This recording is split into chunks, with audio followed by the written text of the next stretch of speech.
Professor Rosenberg, Mel, thank you so much for joining me today. It's great to have you. Yeah, please call me Mel, and I will call you Patty. I think we can agree to those terms. And I can't smell your breath right now because we're on the internet. But we're going to talk today about a subject which you told me, I didn't realize it, is really important for parents, which is the subject of bad breath and body odor in kids. And it turns out that from your incredible professional experience, this is a massive, massive issue. So do you want to talk to that for a second? Yeah, no, first of all, I'm going to surprise you. I now do consults over Zoom with adults and children with bad breath. So it's possible. It enables me to help people from all over the world. And of course, I don't guarantee success. I'm not God. I'm a PhD in microbiology, as you know. I spent 30 years studying bad breath. But I've discovered that you can do a lot to help people over Zoom, funnily enough. So it turns out that these days, when we have communicable diseases and COVID and what have you, and people like me aren't going to stick their noses into other people's mouths as I used to, you can actually do a lot consulting over the internet. So it's quite, it is sort of a miracle. So you want me to give like a 1 minute overview of bad breath? Yeah, let's do that. Okay, well, bad breath is not a disease. It's a condition. It's a symptom. In adults, it's mainly from the back of the tongue, and it has contributions from gum disease, gingivitis, periodontal disease.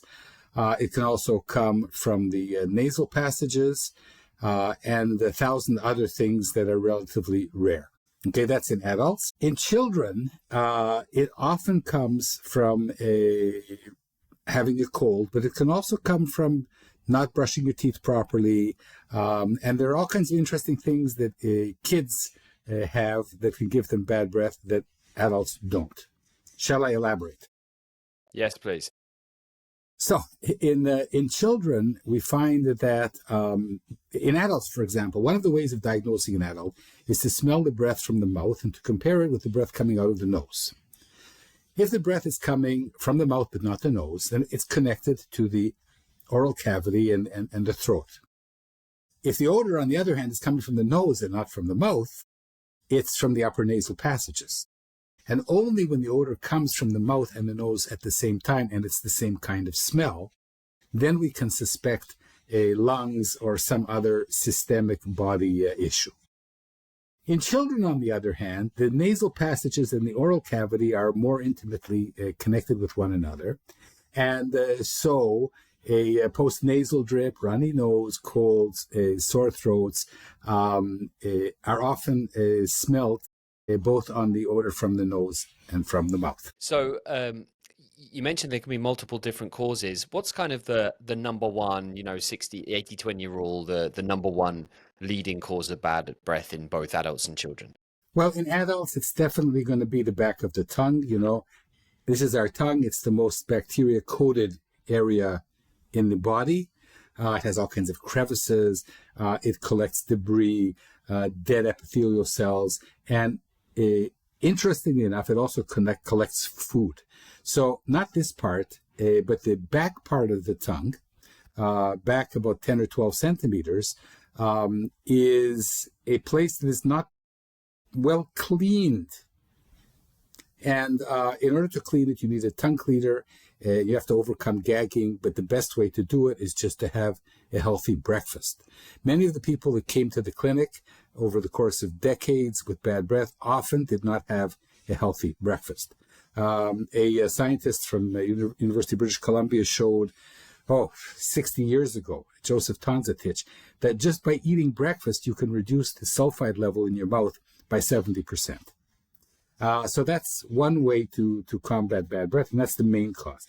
The other cause in adults will be gingival inflammation, not cleaning between your teeth, having periodontal disease that is active, abscesses, things related to the teeth and gums and in between. Also, if you have huge holes in your teeth or other places that can impact food remnants, these are also important causes. So First of all, tongue, and then teeth and gums. That's in adults. And then the next would be nose and tonsils. In children, Okay, so let's go with kids. in children, dental plaque is important. Kids that don't brush their teeth properly. Going to bed with sweets, milk products that stick around all night, but also a post-nasal drip, colds, sore throats, etc. There's another very interesting problem with children, which I should mention right now, before I forget, is foreign bodies in the nose. Little children of 2 or 3 years old, they play a game called Stick It Up My Nose. They wander around the house and they take little pieces of Kleenex, peas, batteries, beads, and when nobody's looking, they shove them up their nostrils. And then, wander around the house. I succeeded. If it's like a truck, it doesn't go in, they failed this game. They don't tell anybody. And then if the object is spongy and it accumulates moisture and that accumulates germs, then within a day or 2 or 3, you will see this mucus exudate from one of the nostrils and it turns red. And then what the kids do is they take this disgusting smelly mucus and go like this and spread it around their body. And then when you take your kid to the physicians very often do not know about this because it's relatively rare. And sometimes they suspect that it's some kind of a medical disease, some kind of systemic thing, and they send the kids for tests and so on, when really what they should do is take a speculum and have a good look up the nostrils. Very simply amend it. And if that doesn't happen, we had one case of a 25-year-old woman who had apparently put a plastic bead up her nose when she was a tot, and it had gone undetected for over 20 years. It had become covered with bone, and it had to be removed by surgery. This was causing a little bit of odor, and we were lucky enough to help make the diagnosis. So how many people's children and adults' breath have you smelled over your decades of research into this subject matter? Patty, I did not. I tried to make a tally. It came out between 5,000 and 10,000 mouths and noses, because individuals and research. I smelled so many mouths, noses, shoes, underarms in research. It's like we call it TMTC, too many to count. Does it get easier over time, or is this kind of like biological evolutionary system to be repulsed by bad smells just something you can't overcome? It's something that I'm not a physician. I teach physicians, or I taught physicians, but I'm a PhD in microbiology. So imagine that something that you research in your laboratory helps people. That is a huge gift if you are a laboratory scientist, and that's what happens to me. The price that I had to pay was sticking my nose in people's mouths and smelling, and it can be offensive, but I have a job to do. It's like taking out the garbage. It's something that smells, but has to be done.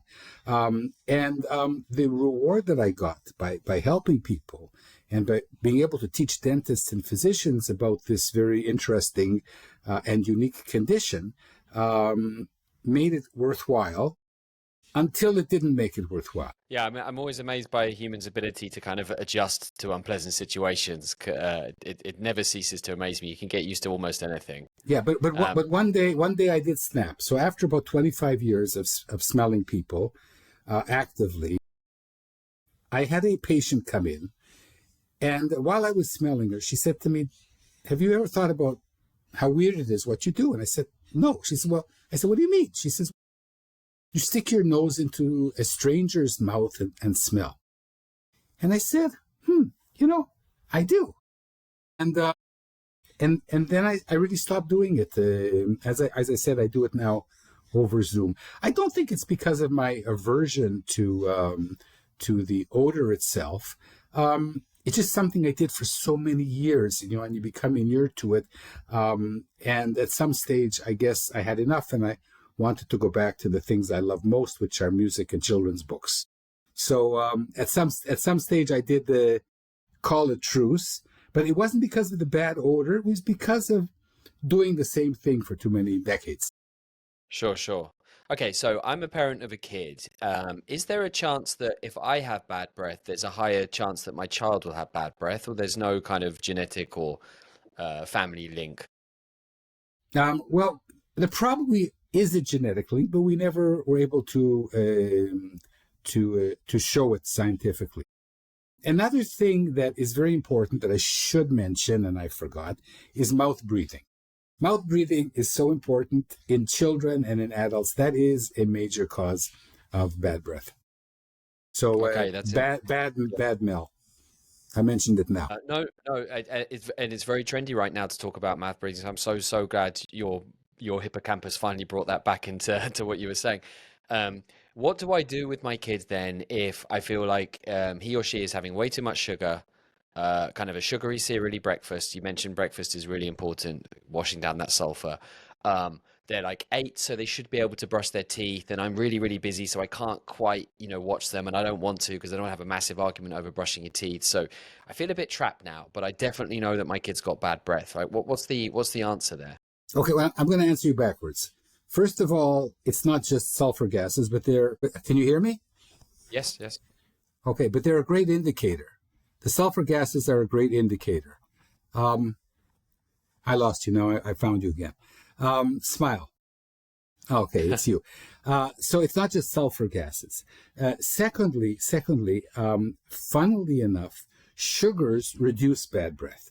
So yeah, because sugars cause the bacteria to produce acid, and bad breath is produced by bacteria when they're breaking down amino acids from proteins. So that's not a good excuse. However, when I said having a good breakfast, I meant a good rough breakfast that cleans your tongue. The Cheerios and cornflakes and what have you don't clean your tongue properly. And the milk contains a lot of protein, and the residues will cause bad breath. So when I say healthy breakfast, I mean rough bread, healthy bread, vegetables, fruit, and things like that. The rough stuff that's very healthy and cleans your tongue. And good luck with that with kids. The other thing is that, I see that a lot of parents give a toothbrush to a 2-year-old and say, brush your teeth before you go to bed, and the kid, goes all over the place. But actually, until your kid is 5 or 6, after the taught practices brushing teeth, you actually have to do it yourself. And I make up little rhymes, little couplets. I write for children. 1, 2, 3, 4, 5, 6, 7, 8. 1, 2, 3, 4, 5, 6, 7, 8. We have to wait. I don't know. Every time it's you can invent your own. But it's important to brush your child's teeth until they are 5 or 6 years old. I think that's really important because you hear stories online, or you hear them, you see them going on about how modern day parents are not very good at some of the basic stuff. And I don't mean that disrespectfully to any parent who's overwhelmed, but what you're saying is toothbrushing is non-negotiable. It's something you have to do for your child up until the age of 5 or 6. As a friend of mine once said, ignore your teeth and they will go away. Okay, so we only get 2 shots at our teeth, and it's a good thing you asked this. And if not, I'm going to tell you. The dentition, we have our milk teeth and then our permanent teeth. But if we have a lot of infection in our milk teeth, they can affect the permanent teeth also. Dental caries is a bacterial infection. These are bacteria that we inherit mostly from our mother. And if we happen to inherit a more virulent acid-producing type of streptococci, then we are prone to have more caries as a child. Look, I'm a living example. Okay, I've always been doing fine up until. So hang on a second. Sugar isn't bad. It's bad for your teeth, but it's not bad for your breath, is what you're saying. Exactly. Okay. Because I've got this whole, sugar. Not everything that's bad is bad for your breath. Sorry, but yeah, no, this is really interesting. Okay, so what about Toothbrushing is a basic. What about things like mouthwashing and the floss, obviously for kids? Is that recommended? Aside from the back, if you walk into a pharmacy in the UK, you are likely to find a mouthwash that I invented. Mouthwash is a good thing. If you're an adult and you use it before bedtime and it doesn't contain alcohol and you shake it and you gargle, I'm not against that. But young children shouldn't use mouthwash. I mean, they might use a mouthwash against caries, against the dental cavities, but against bad breath, no, I don't think so. Okay. And floss? Floss, if you can floss your child's teeth, then absolutely go ahead. Why not? Okay. Probably, I'm thinking most parents are going like, yeah, good luck with that. No chance with my kid. I can't imagine it with my own two kids. Because I've heard about mouthwash. Flossing is more important for adults. In addition to the flossing, you have all these little tiny interdental brushes. I'm a big fan of those because you can dip them in toothpaste or mouthwash and then clean in between your teeth. The toothbrushes don't get there, and those interstitial spaces between the teeth are a important cause of bad breath in some people, and they're not completely cleaned by floss. Mel, kind of a left field question. Actually, I wanted to complain about mouthwash because I've read conspiracy theories about it, but I'll just move on because I think I've heard it from the guy who literally invented mouthwash, or one of the mouthwashes. I didn't invent mouthwash. I invented one of them. One of the mouthwashes. One of them, yeah. Still really alcohol, good. Alcohol free. Oh, so even better. People, I want to answer you.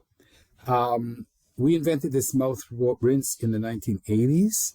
It's been available in the UK since the 90s, 30 years. We never had an adverse case that I know of. Because the complaint is that it strips all the good stuff out of the mouth. That's what I've seen. Yeah, I'm gonna say something to you. Unfortunately, there's no such mouthwash that strips all the bacteria out, good or bad. What mouthwashes do is they reduce the levels, but they will come back. So that's not the thing that I was afraid of. I was afraid that they would push down the bacterial levels and then yeast would grow. We had yeast in our mouths, most of us, and that didn't happen either. So I think that our mouthwash is pretty safe, and it helps a lot of people. I'm guessing a lot of babies were born because of it, and I'm a very happy trooper. What's the name of that mouthwash, Mel? Shall I say what the name is? Yeah, for sure. It's called the Dental Active, Dental pH, DENTYL. It's got two colors, and you shake them. And I've never met you in person, Patty, but if you buy a bottle, let me know how it goes for you.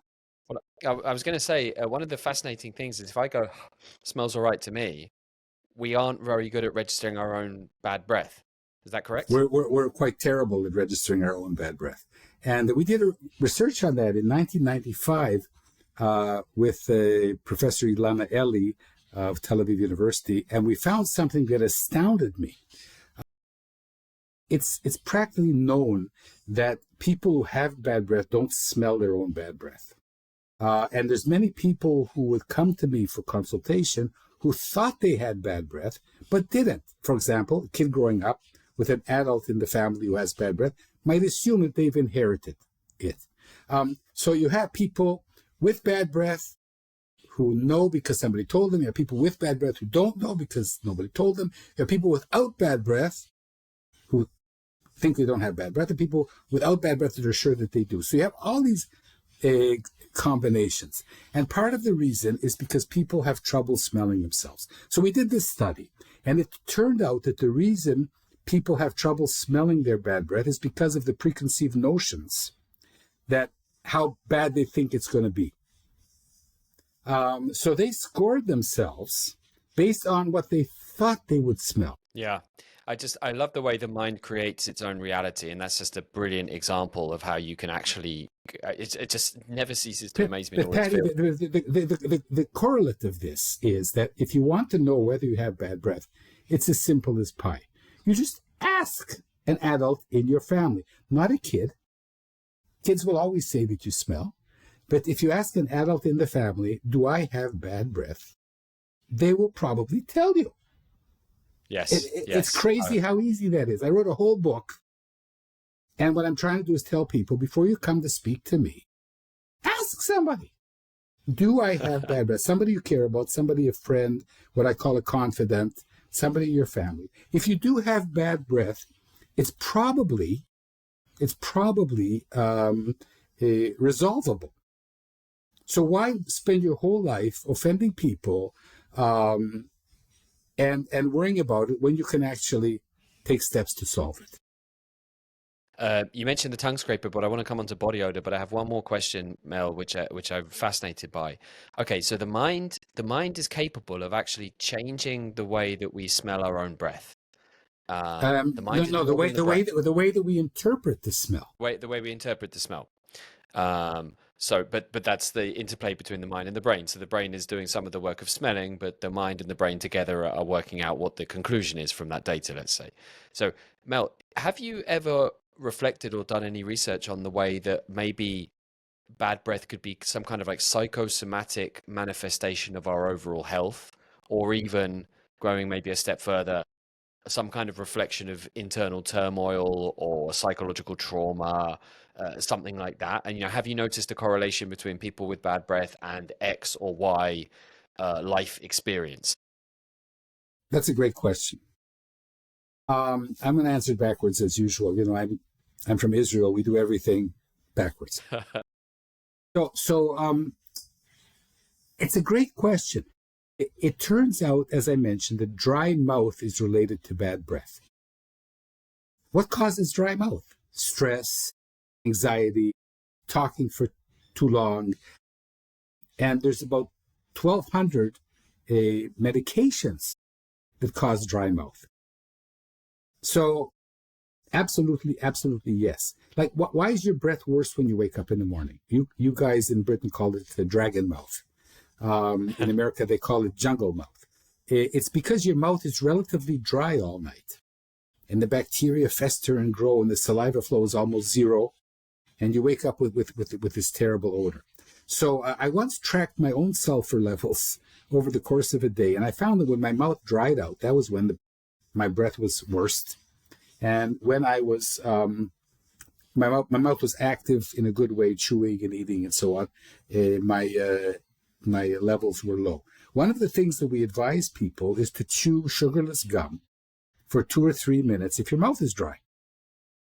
And then spit it out. It's actually a very good daytime remedy. Okay, not because of the minty flavor, but because it makes your mouth moist. Well, that's another question. There are some minty flavors that are antibacterial. It's another story. Okay, well, we won't even go there because I want to turn on to the other subject which parents turn out to be quite concerned about, which is body odor. Now, I know from watching some of your excellent TED Ed videos, which people can find on YouTube, just search Mel Rosenberg TED Ed body odor. I know this comes an awful lot during puberty, when the body goes through a lot of different changes. So let's start with that. Is puberty the moment when body odor can be an issue for kids, or does it happen earlier? It happens in that period. I once walked into a classroom of, I think, like 14-year-old boys, and the door and the window had been shut for about 45 minutes, and it was quite something, man.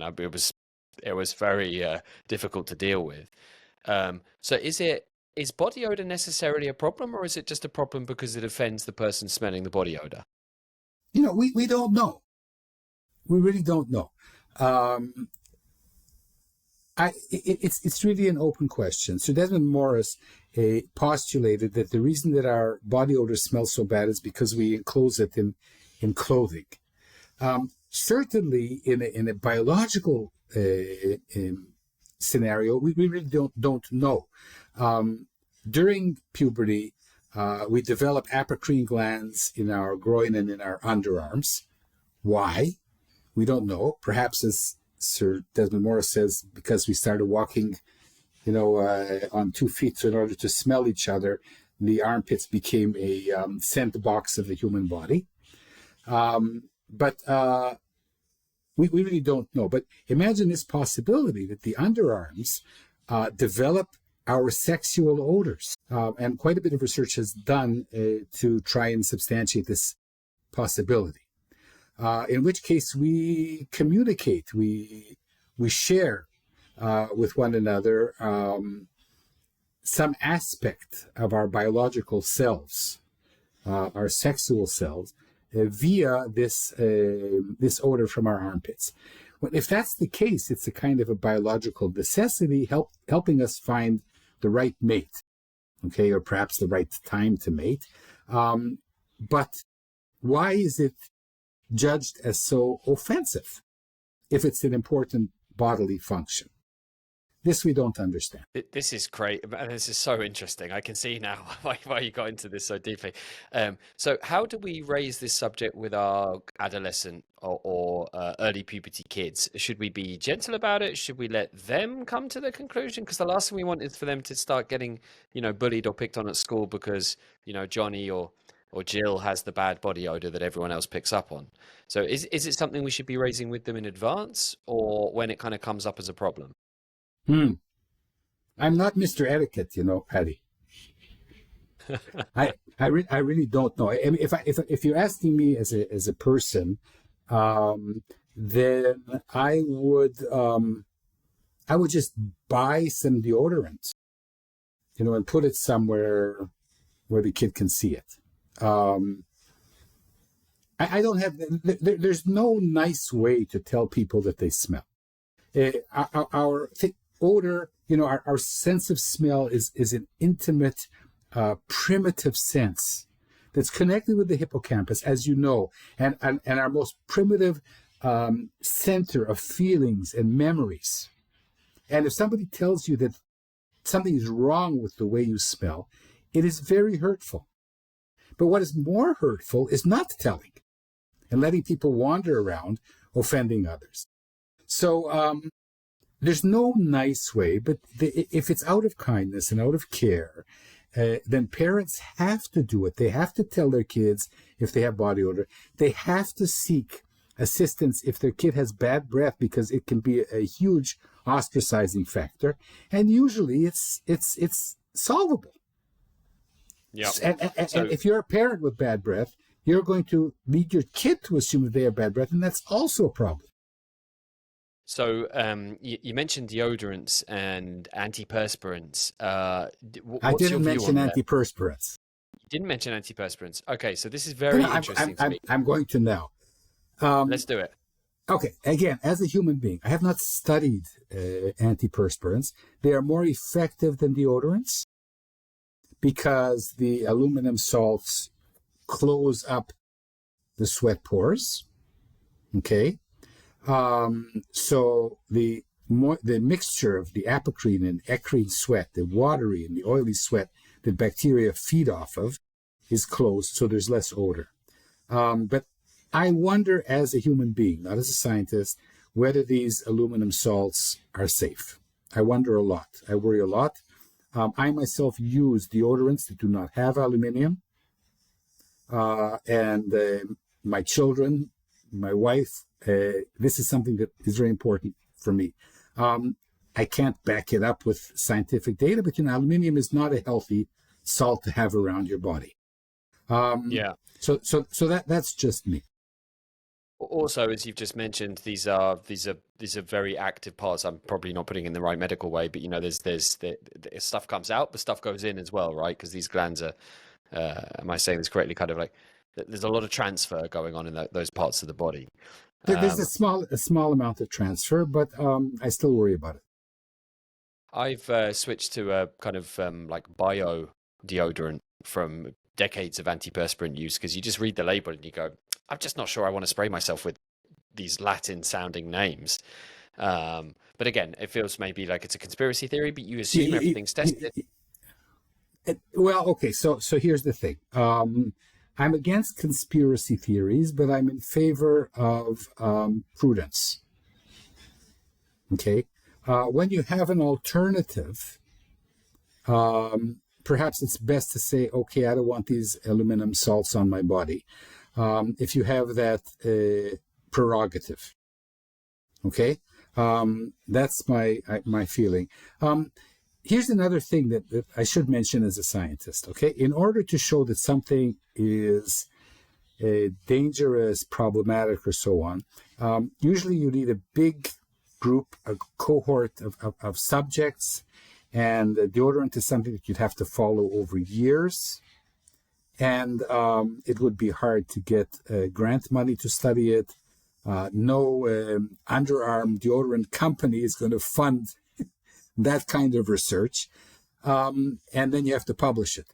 So there's a lot of things that maybe aren't too healthy that aren't sufficiently researched. But here again, as a human being, I want to stick up for modern society, Patty. We are healthier and living longer than we ever did in our existence as a species. So, I'm going to be 74 in a few months. Both my grandparents died in their 50s and 60s. I never thought I would live to be 70. I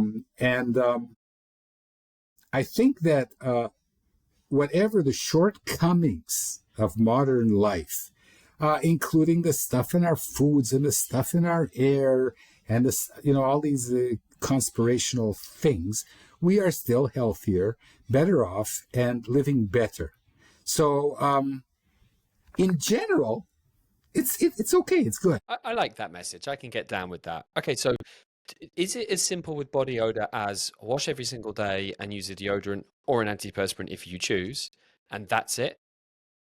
Yeah, wash with a washcloth or a sponge, something that is abrasive, because the bacteria in your armpits live in layers of skin, and the skin, they peel, they exfoliate. So you really want to scrub a little bit, and you want to avoid any synthetic clothing, to only wear, 100% cotton, for example, and not to re-wear shirts that you've worn already. Put them in the wash.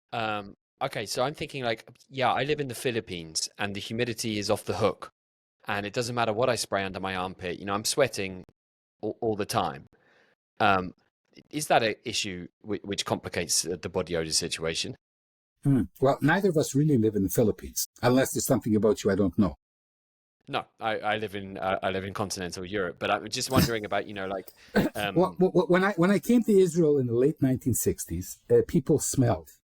You'd get on an Egged bus, and the odor would be from Tel Aviv to Jerusalem. It was common for people to have body odor. It's not common anymore. So cultures change. So I really don't have the answer for you. Interesting. Okay. Yeah, no, it's very interesting how this is also partly cultural and not just personal. To what extent would a body odor issue also indicate like a health issue elsewhere? In other words, again, like that kind of psychosomatic question around, is it more common with I don't know, people who sleep with their arms together, like with an open mouth? Is there something like that? I think as a microbiologist that if you worried about it, then you can always shave your underarms. As a guy, I don't know how that would go over, but it's a possibility. If you sleep with your arms like this, then people are going to smell you all night. But this is something that I should mention, Patty, and that is that some researchers think that there are signs, not just pheromones that attract us and give us signals, but also a biological makeup that our body odor is let's go back. The armpits, why should they smell? Why should they smell? Why should they smell at puberty? We have these secretions, the eccrine, sweaty, watery secretions, and bacteria need moisture. We don't cool off from our armpits the way we do from other parts of our body. We have a lot of eccrine secretion in our armpits.